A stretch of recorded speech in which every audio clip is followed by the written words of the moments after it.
Bab 303 kita bicarakan nanti. Wanita bergaun polos berdiri dan hanya melirik Sander Ye, gak jelas dia itu setuju atau menolak. Sander Ye terkejut, dia gak menduga ayahnya akan meminta bibinya membawa dia ke dunia bintang kacau untuk berlatih. Tentu saja ini baik bagi dia. Bibinya sangat cakap. Dia merasa aman. Dia merasa kalau bibinya bergabung dengan Ja, mereka bisa menghajar ayahnya. Melihat wanita bergaun polos gak jawab, Master Pedang Dunia menggeleng dan tersenyum.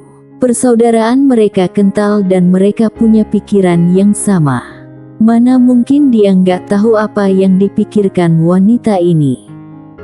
Jadi, dia meraih tangan wanita bergaun polos dan berujar, "Destri, aku nggak percaya kalau orang lain yang jaga dia, jadi bantu aku, oke?" Wanita bergaun polos itu mengangguk, "Baik." Dia nggak pernah bisa menolak, bahkan kalau diminta untuk mati, dia nggak akan ragu. Begitu juga sebaliknya. Tapi wanita bergaun polos bertanya, "Berapa lama tinggalnya?"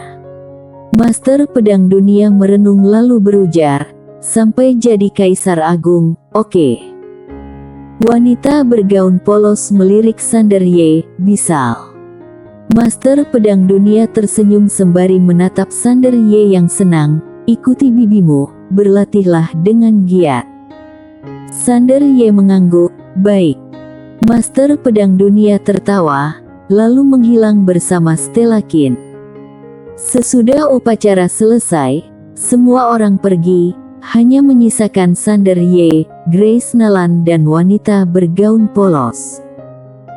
Wanita bergaun polos itu melirik Sander Ye, "Aku beri waktu 1 jam untuk masuk kamar pengantin, cepat pergi."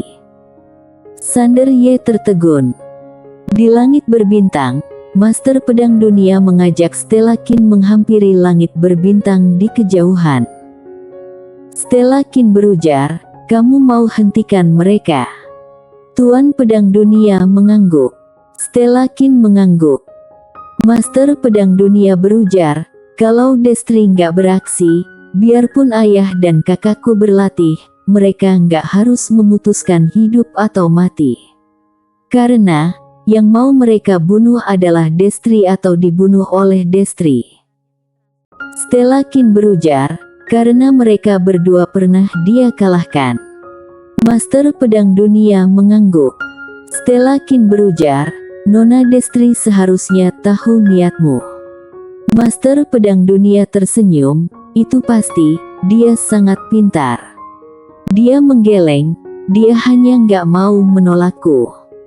Stella Qin berujar, "Tapi ini bukan solusi jangka panjang." Master Pedang Dunia mengangguk dan berujar, "Ditunda sebisanya." Ada sedikit kecemasan di mata Stella Qin, tapi aku cemas dia akan menghancurkan hati Tao Sander. Master Pedang Dunia berujar sembari tersenyum, "Aku rasa nggak.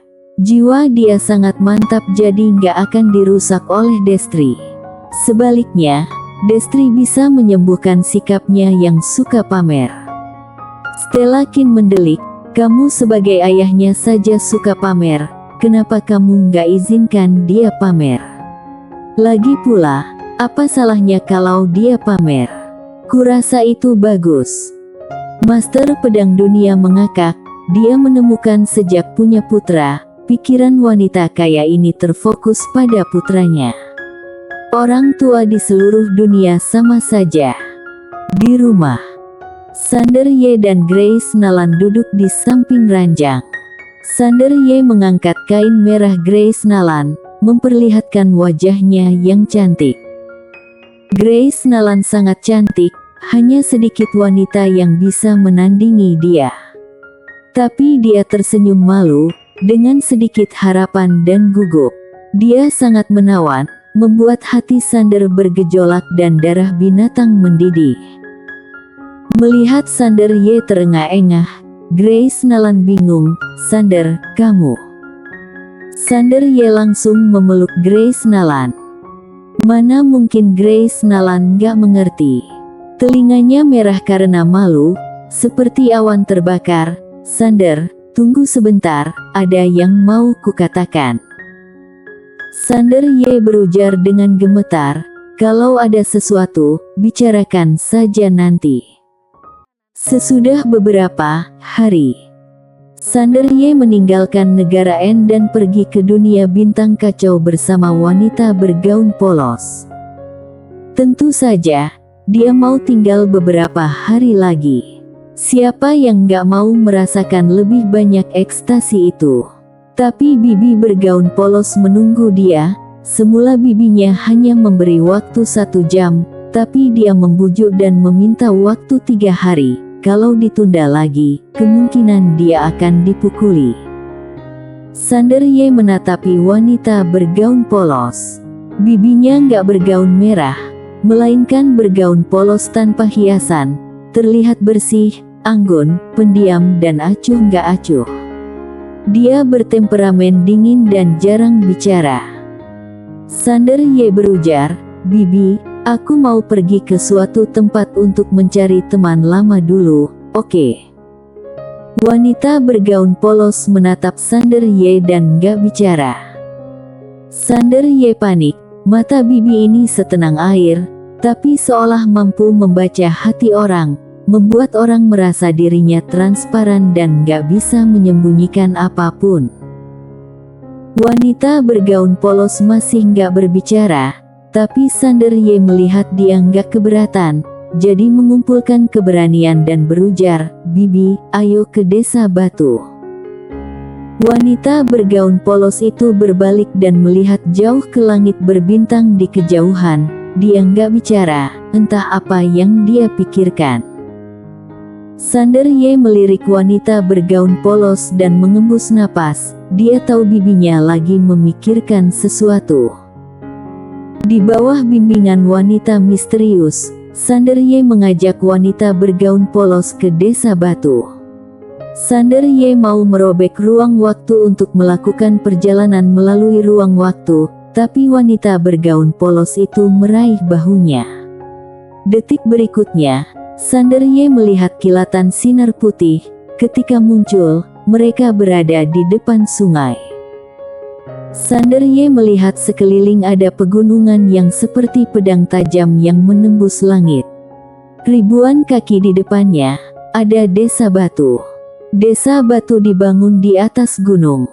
Desa itu besar, setidaknya ada puluhan ribu rumah tangga. Dari waktu ke waktu terdengar teriakan. Desa batu.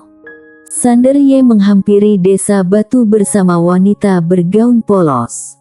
Gak lama sesudah berjalan, aura kuat melanda dia.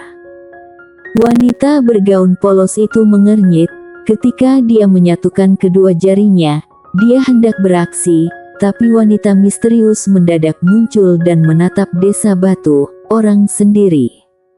Tentu saja, dia nggak berani membiarkan wanita bergaun polos beraksi di sini. Kalau wanita bergaun polos beraksi, musuh pada dasarnya akan musnah berkelompok. Sesudah wanita misterius muncul, aura misterius menghilang karena identitas wanita misterius sudah dikenali. Wanita misterius menatap Sander Ye dan wanita bergaun polos, "Ayo." Sander Ye mengangguk, lalu berjalan dengan wanita bergaun polos. Sesudah memasuki desa batu, Sander Ye menemukan ada banyak aura kuat di desa batu. Dia juga merasakan sedikit aura Kaisar Agung. Sander Ye melihat ke kejauhan. Di lapangan gak jauh, sekelompok remaja lagi berdiri di atas punggung kuda sembari melambaikan tangan. Ketika lengan melambai, angin tinju bergetar, suara ledakan tanpa henti. Sander Ye melirik para pemuda itu. Biarpun para pemuda ini gak berada pada level yang tinggi, aura mereka kuat, mata mereka tajam, dan punya semangat membunuh.